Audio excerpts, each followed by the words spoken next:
Professor Greg Kondrak, thanks for joining me today. Thank you. Mr. Kondrak, let's start out by getting a little bit of background on this Voynich manuscript. What kind of history does it have? Where does it come from? Where did the name Voynich come from, for example? Just a bit of background on this.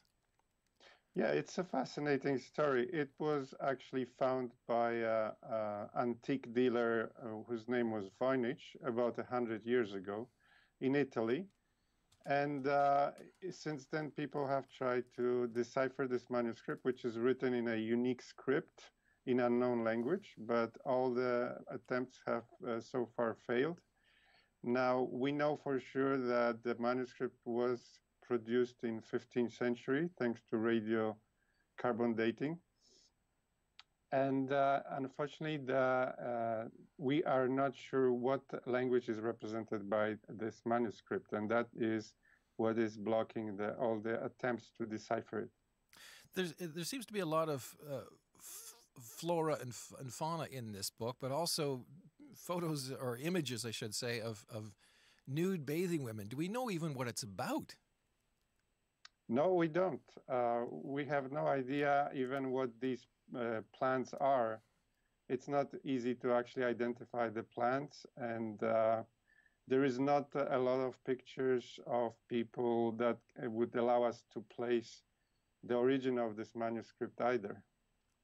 Now, some people have suggested this is written in an ancient form of Hebrew, and others I've seen in looking at this say the book is divided into different sections dealing with different subjects. What's your understanding of that?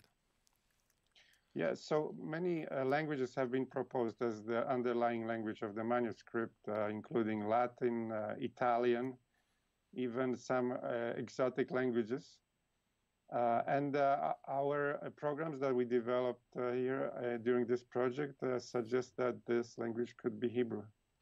Now, cryptographers in the Second World War tried to break this code, shall we say, and they weren't successful. What is it exactly that your department is doing? Well, the project that we had here with my graduate student, Bradley Hauer, what our approach was a bit different. So we normally do research on natural language processing, or basically making computers understand human language. And we thought about applying those techniques to the manuscript. So we came up with a number of algorithms implemented as computer programs that can perform decryption of any kind of substitution ciphers. So the first, Go ahead. The first step is obviously identifying the language of the manuscript. So our approach was to collect samples of 380 languages from the Universal Declaration of Human Rights, and then make the program compare those samples to the patterns that are seen in the Voynich manuscript. Now, how do you go about doing that? I mean, do you have to copy the letters or scan them, or how do you enter them or code them, as the case may be? That's a good question. So the manuscript has been transcribed into a notation that uses basically the normal characters, alphabetic characters. And this was done back in the, I guess, 1950s by these people that were interested in deciphering the algorithm. And now this is available as a file, in an electronic form that our program is using. What have you discovered so far by using the power of computers, Professor Kondrak? Yeah, so as I said, the very interesting finding was that the program proposed Hebrew as the language of the manuscript. And starting from that, we applied other programs to the manuscript, assuming that it's Hebrew, trying to decipher the text of the manuscript. And have you found out anything? Have you managed to get some sense out of this so far?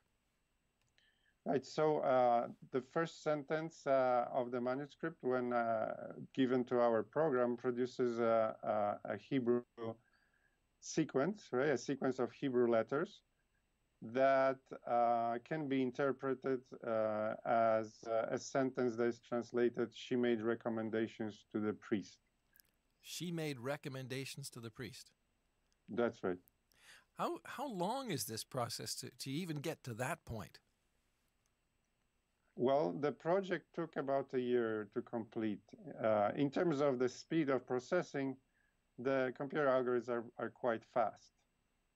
Unfortunately, there's a lot of noise in this process, including the transcription of the manuscript, and then the program that proposes the mappings for the letters is not perfect either.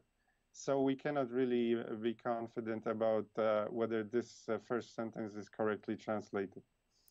Professor Kondrak, what's the next step then?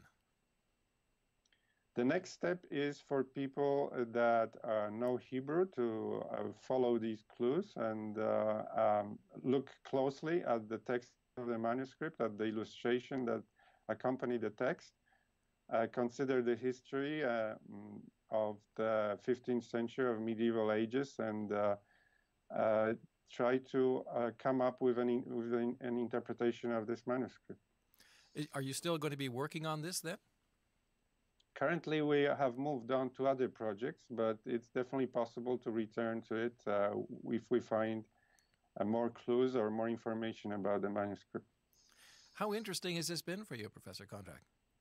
Oh, it was fascinating. However, I just want to emphasize that this is just one of many projects that we do here, and we have a very strong artificial intelligence group at the University of Alberta. And most of the projects are very, I would say, down-to-earth, practical problems that we often do in cooperation with the industry. Well, Professor Greg Kondrak, thank you very much for this. Dziękuję bardzo. You're welcome. Dziękuję.